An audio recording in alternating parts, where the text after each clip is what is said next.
अस्सलाम वालेकुम नाज़रीन, आप देख रहे हैं प्रोग्राम गोया और मैं हूं अरसलान खालिद। आज के प्रोग्राम में हम बात करेंगे इस वक्त का जो सियासी दर्जा हरारत है, जिस तरह से वो बढ़ता जा रहा है। 3 अहम जलसे हो गए और उसके बाद जो अब बयानात हैं मुख्तलिफ पोलिटिकल पार्टीज़ के और मुख्तलिफ पोलिटिकल पार्टीज़ के मुख्तलिफ लीडरान के, वो बयान बड़ा वाज़ेह तौर पर ये कह रहे हैं कि इस हुकूमत के जाने का वक्त आ गया है। मौलाना फजल रहमान साहब कह रहे हैं दिसंबर तक जो हालात हैं उसके मुताबिक दिसंबर तक ये हुकूमत चली जाएगी। और इसके अलावा शेरी रहमान से लेकर एहसन इकबाल साहब तक जिसके भी आप बयानात देखें तो उनका एक ही मौक़िफ़ है और वो ये कि अब ये हुकूमत नहीं ठहर सकती, इस हुकूमत का जाना तयशुदा है।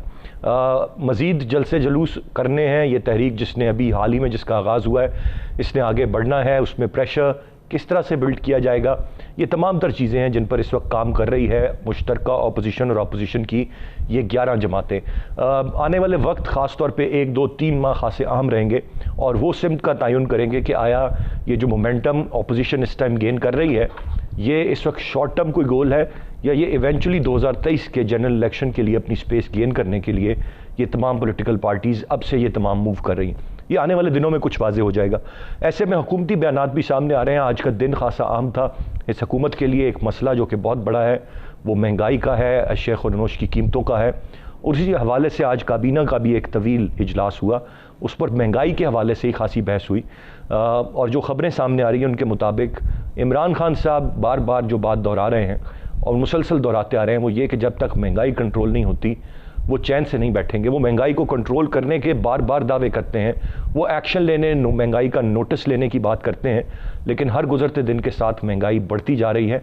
वो चैन से नहीं बैठ रहे और महंगाई भी चैन से नहीं बैठ रही, यकीनन वो भी बहुत तेज़ी से बढ़ रही है और ये आम आदमी का मसला है। और यही वजह है कि अब अपने MNAs और अपने वज़रा उनको हलकों में आवाम की तरफ से प्रेशर फील हो रहा है, उनको जवाब देना पड़ता है और फिर वो काबीना में या पार्टी मीटिंग्स में आकर इन तमाम तर चीज़ों का इजहार करते हैं कि खुदारा इस महंगाई को कंट्रोल करें, अदरवाइज़ आवाम की सपोर्ट रखना मुश्किल हो जाएगा। मैं चाहूँगा आज के प्रोग्राम में हम इस सारी सूरत हाल पर जो इस वक्त का सियासी दर्जा हरारत है बात तो ज़रूर करें, मगर उसके साथ साथ एक बहुत अहम चीज़ जो आज के दिन में एक अफसोसनाक वाक़या पेश आया, कह लीजिए कि साना APS को दोहराने की एक कोशिश तो गलत नहीं होगा, उसकी जितनी भरपूर मजम्मत की जाए वो कम है। हम उसे कंडेम करते हैं। यकीनन हर आंख उस मामले को लेकर अशकबार है और जिस हद तक, बड़ी हद तक दहशतगर्दी पर मौजूदा हुकूमत ने काबू पा लिया है, तो हम उम्मीद करते हैं कि ये लॉ एंड ऑर्डर की सिचुएशन ख़राब नहीं हो आने वाले दिनों में और इस तरह के वाक़यात जो कि अब बहुत कम होते हैं वो ना होने के बराबर हो जाएँ।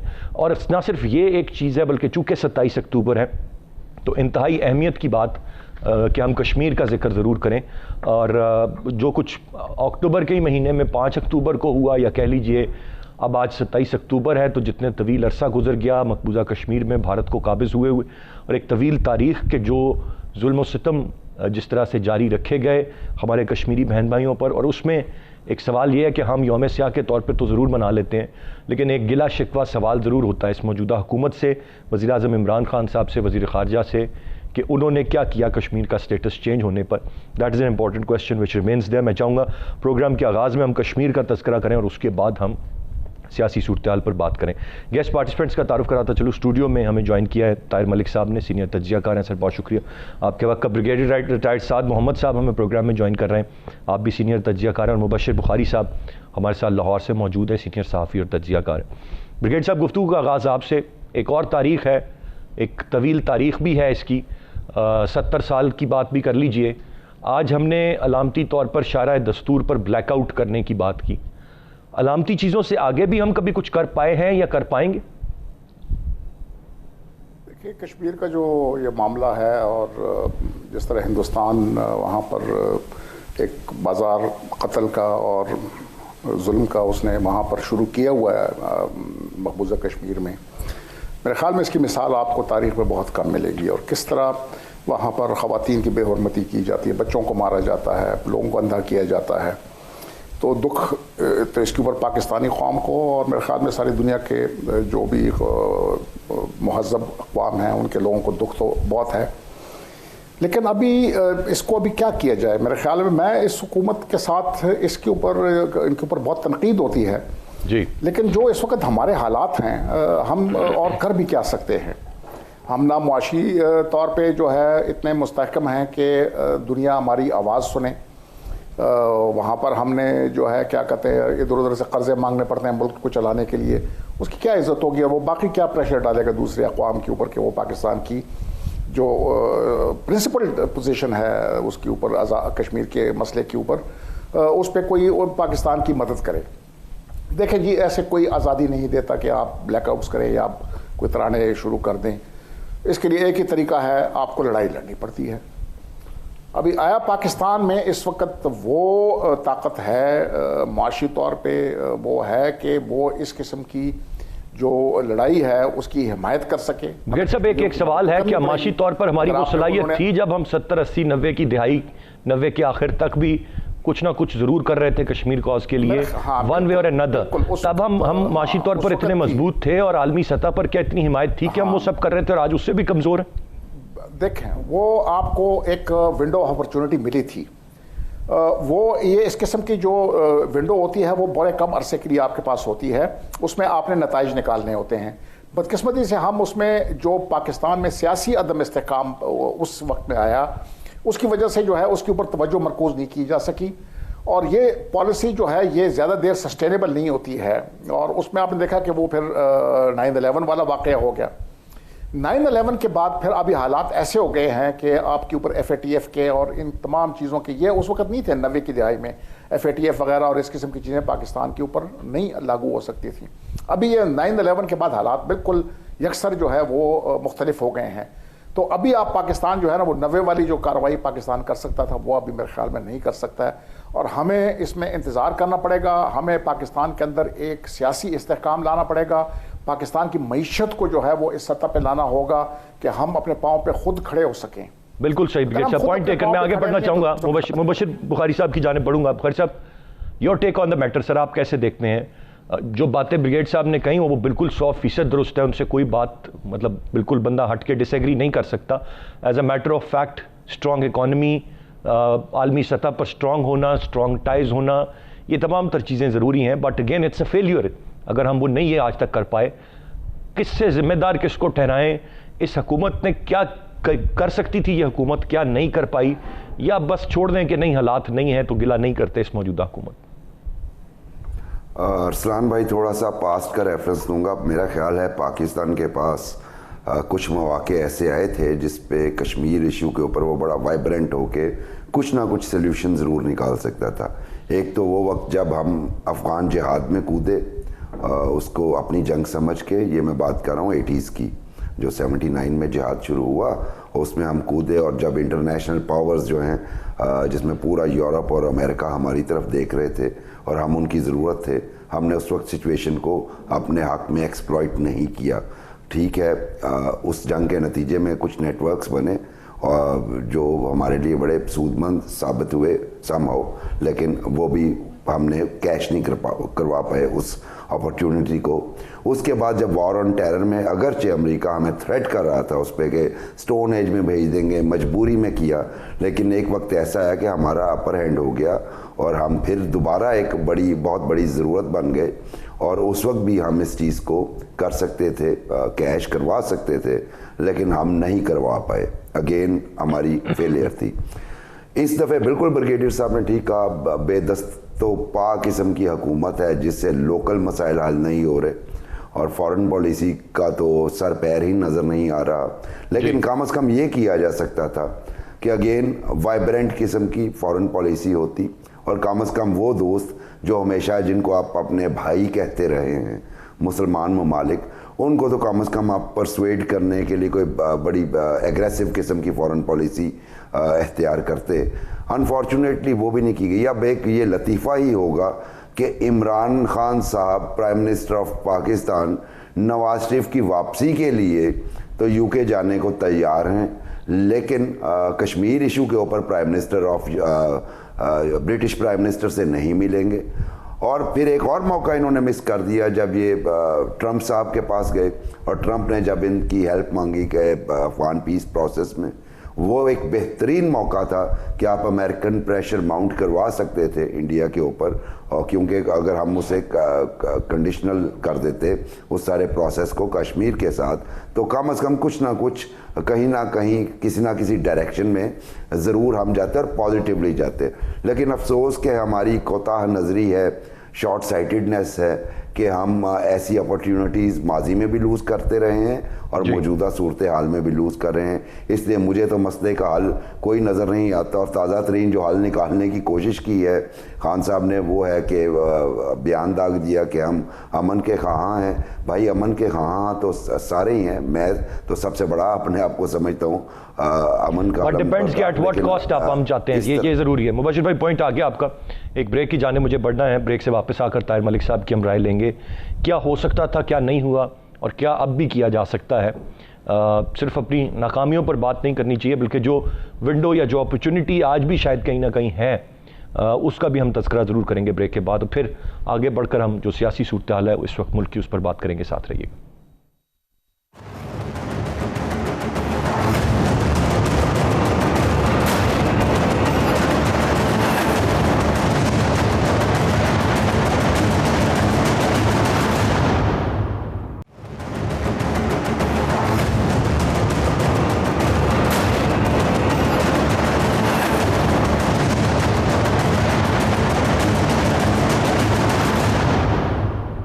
जी वेलकम बैक। बात कर रहे थे हम आज 27 अक्टूबर और कश्मीर पर जो भारत का कब्ज़ा है और जिस तरह पाकिस्तान यौम स्याह के तौर पर इस दिन को मना रहा है। मलिक साहब आपकी क्या राय होगी? मईशत की बात करें, कमज़ोर मईशत है, दीगर मामलात हैं, हालात बदल गए हुए हैं 9/11 के बाद, ये तमाम तर चीज़ें होते हुए क्या जो बाकी लवाजमात थे, जो बाकी चीज़ें थीं जो हम कर सकते थे, हमने वो की? बहुत सारी चीज़ें तो नहीं कर सकते, हालात इजाज़त नहीं देते, बाकी चीज़ें हम कर रहे हैं या वो भी नहीं कर पा रहे जो हम फेयर प्ले करते हुए प्रॉपर तरीके से जो काम हम कर सकते थे? इस वक्त मुझे तो समझ नहीं आती कि गवर्नमेंट की कश्मीर पॉलिसी क्या है। मैं समझता हूँ कि इमरान खान साहब की जो UN में तकरीर थी वो एक तारीखी तकरीर थी और कौम में उन्होंने जोश व वलवला उजागर किया। उस मोमेंटम को वो बरकरार नहीं रख सके, और कश्मीर कमेटी के जो शहरियार आफरीदी हैं वो भी हमें मुतहरिक नहीं दिखाई देते जी। और कहीं पे कश्मीर हमारे मेन स्ट्रीम इशूज़ से पीछे चला गया। तो वक्त आ गया, देखिए 22 करोड़ का मुल्क है, यहाँ इदारे हैं, इंस्टीट्यूशन हैं, कश्मीर के नाम पे इदारे बने हुए हैं, वजारत ख़ारजा है, थिंक टैंक हैं, उनका परफॉर्मेंस ऑडिट किया जाए।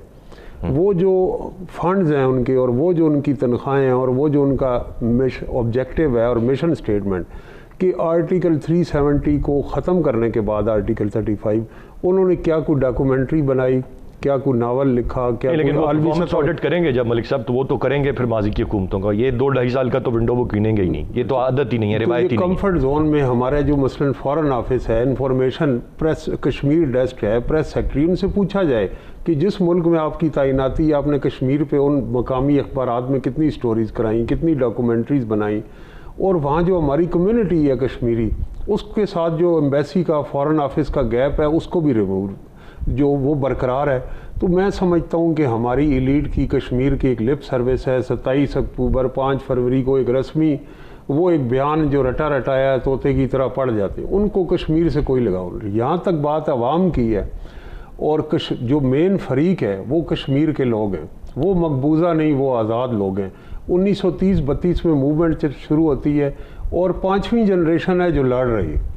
अब इसमें पेसिमिस्टिक बात नहीं, ऑप्टिमिस्टिक बात, अगर पाकिस्तान भी कश्मीर को फरामोश कर दे और इंडिया भी गासबाना कब्ज़ा कर ले तो कश्मीर के लोग लड़ेंगे, उनको ज़रूरत नहीं है। और उसकी मिसाल ये देता हूँ कि 47 में जब कश्मीर इंडिया में ज़म हुआ तो उसके बाद उन्होंने दिल्ली सरकार की जो इंडिया वहाँ डिवाइड करने के लिए कश्मीर की क़यादत को सपोर्ट किया। शेख अब्दुल्ला फैमिली, महबूबा मुफ्ती, ये इसकी मिसालें हैं, मुफ्ती सईद जो उनके मिनिस्टर थे। तो ये एक डिवाइड थी। कश्मीर के लोगों ने ये साबित किया कि असल नुमाइंदा कश्मीर के रिप्रेजेंटेटिव कौन है, वो नुमाइंदा हुर्रियत कॉन्फ्रेंस है। अब मोदी के इस गलत इकदाम की वजह से, इंडिया के फाशिज्म की वजह से वो डिवाइड ख़त्म हो गई। अब जो करोड़ों का अब महबूबा मुफ्ती जैसी जो इंडिया की यूनियन के हामी है, उसको भी कहना पड़ा कि ये इसका इख्तियार नहीं था, और वो उनका भी मौक़िफ़ वही हो गया जो हुर्रियत कॉन्फ्रेंस का था। जो फारूक अब्दुल्ला, उमर अब्दुल्ला का मौक़िफ़ है वो भी वही हो गया जो हुर्रियत कॉन्फ्रेंस का, अली गिलानी का, मीर वाइज का। ये सब कुछ क्यों हुआ?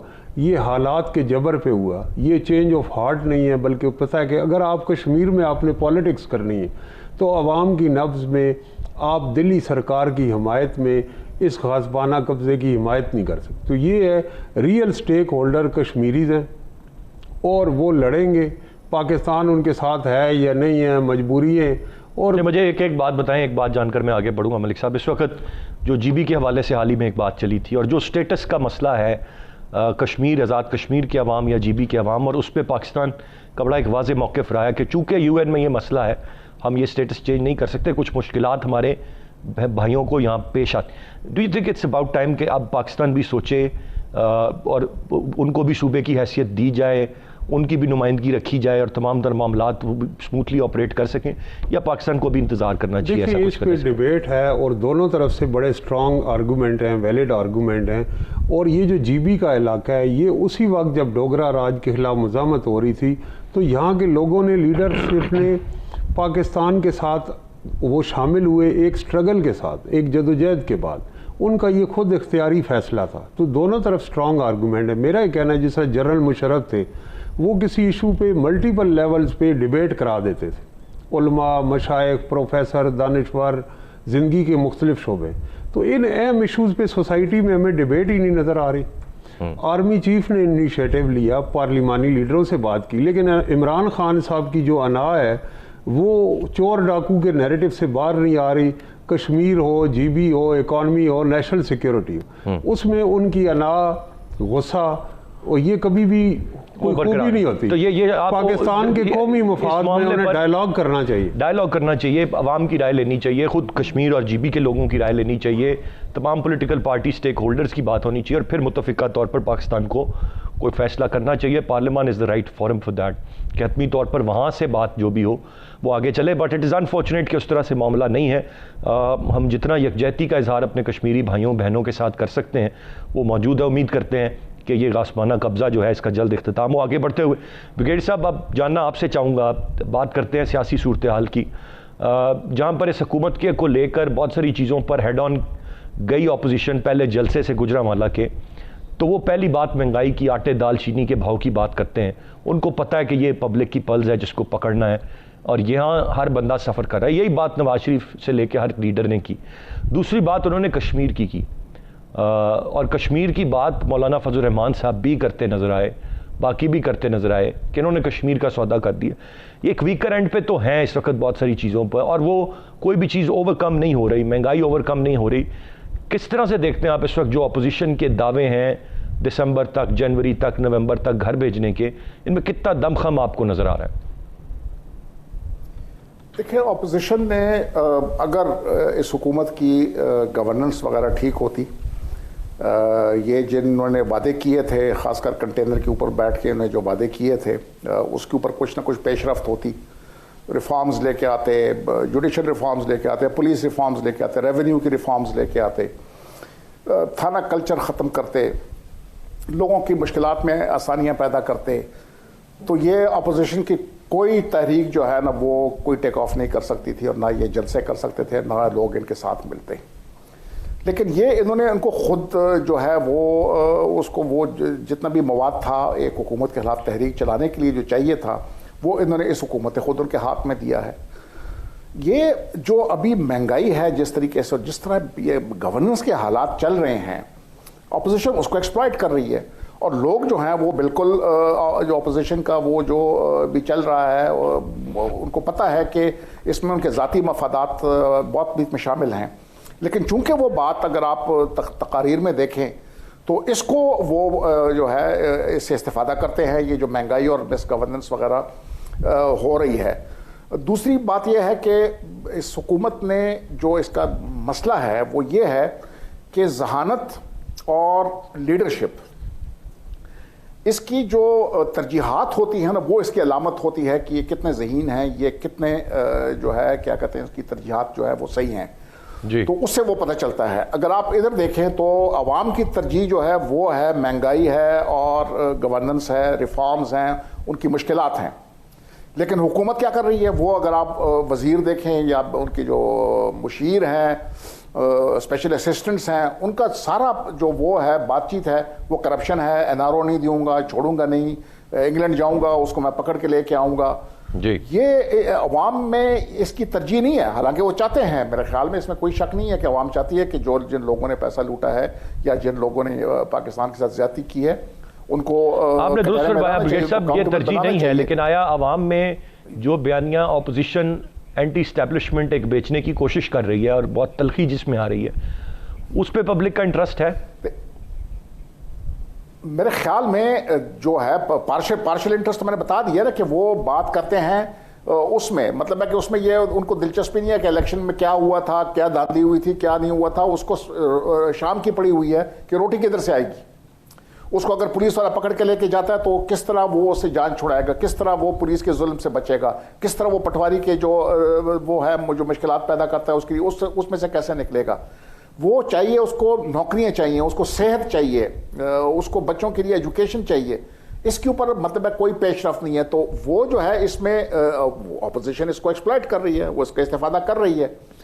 इसमें अभी ये जंग इतनी गर्म हो गई है कि मुझे अभी मायूसी की सतह पे मैं आ गया हूँ कि इसको अभी कौन बीच में आएगा कि जो ये जिस तरह कॉन्फ्रंटेशन में आ गए हैं, तसादम की सूरत हाल मैं देख रहा हूँ कि किस तरह बढ़ रही है, कि इसमें से कौन आएगा रेफरी के तौर पे और कौन वो करेगा। अभी वो जो अपोजिशन ने जो बयानिया दिया है, जो उनका नैरेटिव है, उसमें तो आपने देखा कि जुडिशरी भी लपेटे में आ गई है और जो सिक्योरिटी एस्टैब्लिशमेंट है वो भी लपेट में आ गई है। तो वो अभी उन्होंने उसको तो अपोजिशन ने उसको तो इस मैदान में से निकाल दिया है। तो दोनों मेरे ख्याल में हुकूमत भी और अपोजिशन भी गलती कर रही है ये, बिल्कुल सही। वो इन दो स्टेक जो जुडिशरी है या जो सिक्योरिटी एस्टैब्लिशमेंट है जो इस सिचुएशन को डिफ्यूज कर सकती है, वो उसको अपोजिशन ने न्यूट्रलाइज कर दिया है। और हुकूमत जो इनके साथ कोई बातचीत कर सकती थी उन्होंने बिल्कुल रद्द कर दिया कि हमने इनके साथ बातचीत करनी नहीं है। तो पॉइंट टेकन। एक ब्रेक की जाने मुझे बढ़ना है, ब्रेक से वापस आकर इस पर मजीद बात करेंगे। मुबशिर बुखारी और तारिक मलिक साहब का पॉइंट ऑफ व्यू भी लेंगे, साथ रहिएगा।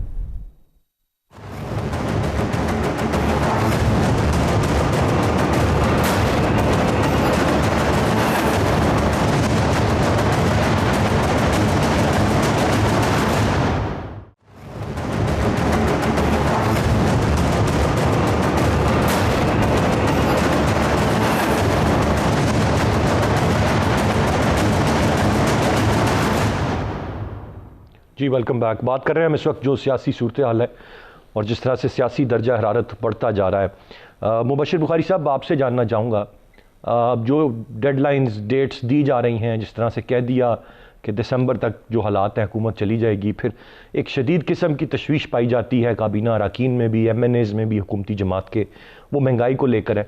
इमरान खान साहब बज़ाहिर तो कहते हैं जब तक महंगाई ख़त्म नहीं होती मैं चैन से नहीं बैठूँगा। अब वो किस तरह से उन्होंने बेचैनी का इजहार करना है, क्या करके, ये हमें पता नहीं, लेकिन बज़ाहिर 2.5 साल से महंगाई में हर रोज़ इजाफा हो रहा है और खान साहब का यही बयान रिपीटेडली आ रहा है। क्या देखते हैं आप, किस हद तक मुश्किलात में है ये हुकूमत, या सिर्फ ये थोड़ा बहुत टफ टाइम है एंड दिस शिल पास? देखिए, एक बात तो ये कि इमरान खान साहब की बेचैनी तो 2013 के इलेक्शन के बाद से जारी है। शुरू हुई कंटेनर पे चढ़े और मुसलसल दर मुसलसल चढ़े और आज तक कंटेनर पे ही हैं। हुकूमत के आने के बाद भी शायद उन्हें यकीन नहीं आ पा रहा कि वो हुकूमत में आ चुके हैं। दूसरी बात ये कि हुकूमत की परफॉर्मेंस इतनी अच्छी है कि उन्होंने पाकिस्तान के पॉलिटिकल एटमॉस्फेयर को किसी भी तहरीक के लिए कंड्यूसिव बना दिया है। कोई भी और पार्टीज़ होती और उनके खिलाफ करप्शन के मुकदमात ना भी होते, उनके पास मैसिव किस्म की सपोर्ट ना भी होती, तो अवाम को कम अज़ कम ये 5-7 जो इश्यूज़ हैं, जिनमें सरे फहरिस्त महंगाई है, उसके बाद बेरोज़गारी है, लॉ एंड ऑर्डर इशू है, ब्यूरोक्रेसी आपके काबू में नहीं आ रही, टैरिफ्स जो हैं वो कहाँ पे बढ़ गए हैं, वो भी महंगाई के ज़मरे में दे आइए। तो ये सारे इश्यूज़ मिल मिला के किसी भी तहरीक को हवा देने के लिए काफ़ी हैं। चूँकि अवाम, मेरा ख्याल है कि अगर इमरान खान साहब ने महंगाई पे काबू पाया होता, बेरोज़गारी पे काबू पाया होता, गवर्नेंस लेवल कुछ बेहतर होता, तो शायद ये इतने कामयाब जलसे ना होते अपोजिशन के। अवाम सताए हुए हैं और ये बेहतरीन मौका था उनके पास अपना कथारसिस करने का ऐसे जलसों में शिरकत करके। यही वजह है कि अच्छा भाई साहब, आप इन्हें कामयाब जलसे कह रहे हैं, लेकिन इस पर भी तो दो राय हैं। कहीं पर कहा जा रहा है 11 जमातें मिलकर भी कुछ नहीं कर पा रही, और ये हुकूमती तर्जुमान कहते हैं। जी देखिए, इमरान खान साहब का जो जलसा था लाहौर में, जो पहला इन्होंने किया, बहुत बड़ा जलसा था। और उस वक्त भी जो अपोजिशन, यानी उस वक्त ही हुकूमत, आज की अपोजिशन, यही कहते कोई बहुत बड़ा जलसा नहीं, हालांकि बहुत बड़ा जलसा था। हम सहाफ़ी लोग हैं, हम ईमानदाराना तरीके से राय देने की कोशिश करते हैं और वही रिपोर्ट करते हैं जो हम देखते हैं, क्योंकि हमारा टिल्ट किसी तरफ नहीं है। कल जब इमरान खान साहब अपोजिशन में थे, हम उनके साथ खड़े थे, उनकी हर जेन्युइन बात को हम सपोर्ट करते थे। आज वो गवर्नमेंट में है, उनकी अकाउंटेबिलिटी मीडिया का फ़र्ज़ है, मीडिया की ड्यूटी है अकाउंटेबिलिटी करना, और स्पेशली गवर्नमेंट की, क्योंकि मीडिया का रोल वॉच डॉग का है। और यही बात मैं दोबारा उस पॉइंट पे जाता हूँ। आज इमरान खान साहब अगर कुछ चीज़ें ठीक कर लें, जिनमें सबसे पहली गवर्नेंस, महंगाई, ये दो चीज़ें आप ठीक कर लें तो इमरान खान साहब बहुत स्ट्रॉन्ग हो जाएंगे, यकीन कीजिए। लेकिन यहाँ पे मामला है स्ट्रॉन्ग हेडेडनेस का। खान साहब को कहा गया और बहुत सारे मुक़्तदिर हलकों की तरफ से ये लिख के भेजा गया कि आप उस्मान बुज़दार साहब को तब्दील कर दें, चूँकि आपने अगले इलेक्शन में जाना है। इनकी परफॉर्मेंस अच्छी तो कहना ही है, वो बिलो एवरेज जा रही है, तो बहुत वाइब्रेंट किस्म के चीफ मिनिस्टर की लार्जेस्ट प्रोविंस को ज़रूरत है।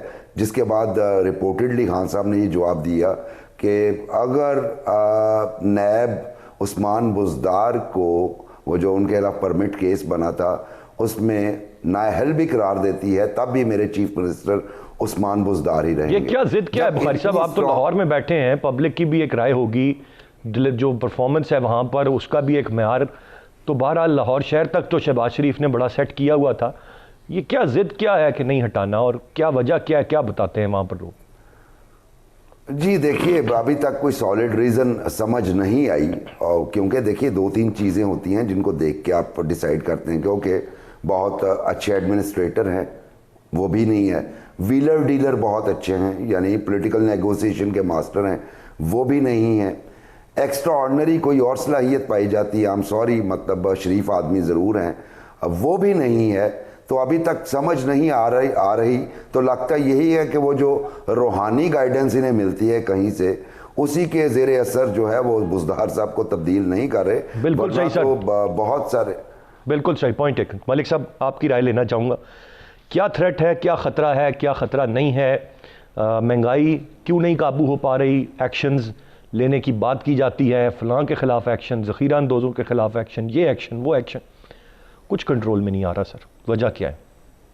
एक तो इस पे कंसेंसस है कि आवाम को रिलीफ मिलना चाहिए, और जो हुकूमत का अपना इदारा है, इदारा शुमारियात, जो स्पेशल प्राइस इंडेक्स देता है, उसके मुताबिक जो इन्फ्लेशन है और फूड इन्फ्लेशन है, उसकी जो शरह है वो बड़ी अलार्मिंग है। वो जहाँ सिविल वार है, सीरिया, दूसरे उन मुल्कों के हम करीब जा रहे हैं, तो यहाँ ग़ज़ाई किल्लत का शिकार हो रहे हैं। अभी पीछे एक आलमी दिन खुराक का था, उस पर जो है कि 33% जो ख़ानदान है उनका ग़ज़ाई जो खाने पीने का मेयार है इस गवर्नमेंट में मज़ीद गिर गया। तो सारी चीज़ का एक ही नुक्ता है, उसमें एक ही है कि जो गवर्नेंस की आपने बात की, देखिए जो पिछली गवर्नमेंट थी, इसमें कोई शुबा नहीं कि मोनोपलीज़ हैं, कार्टल्स हैं, पर गवर्नमेंट का काम है कि उनको ब्रेक करना और नेगोशिएट करना। जी मसलन ये कैसे होता था कि गंदम की स्पोर्ट प्राइस बार बार इन्हें, जो हमारे फ़ख्र इमाम वज़ीर हैं, वो कहते रहे कि स्पोर्ट प्राइस बढ़ाएं। अब स्पोर्ट प्राइस का ताल्लुक क्या है? ताल्लुक ये है कि किसान के लिए अगर उसमें प्रॉफिट मार्जिन ही नहीं है, नफ़ा बख्श ही नहीं है गंदम काश्त करना, तो कोई और चीज़ काश्त करता। वो वक्त था आइडियल टाइम के जब, जो आज हमने कल डिसीजन लिया है 200 रुपये मन बढ़ाने का, वो उस वक्त हम देते, पैदावार कम हुई। दूसरा ये है कि अब जो हम रूस के किसान को हम दे रहे हैं ज़्यादा प्राइस, सपोर्ट प्राइस, वो अपने किसान को देते। तो और तीसरा ये कि गंदम जो हुकूमत ख़रीदती है, जो बारदाना है और जो स्टॉक, तो ये सारे लूप होल्स इंस्टीट्यूशनल लेवल पे, पॉलिसी लेवल पे, डिसीजन मेकिंग लेवल्स पे एग्जिस्ट करते हैं। दूसरा शुगर का मामला है, यहाँ जहांगीर तरीन साहब शुगर मिल एसोसिएशन, कोर्ट में भी मामला गया, उन्होंने कहा कितना मुश्किल 80 रुपये पे हम 1 साल दे सकते हैं।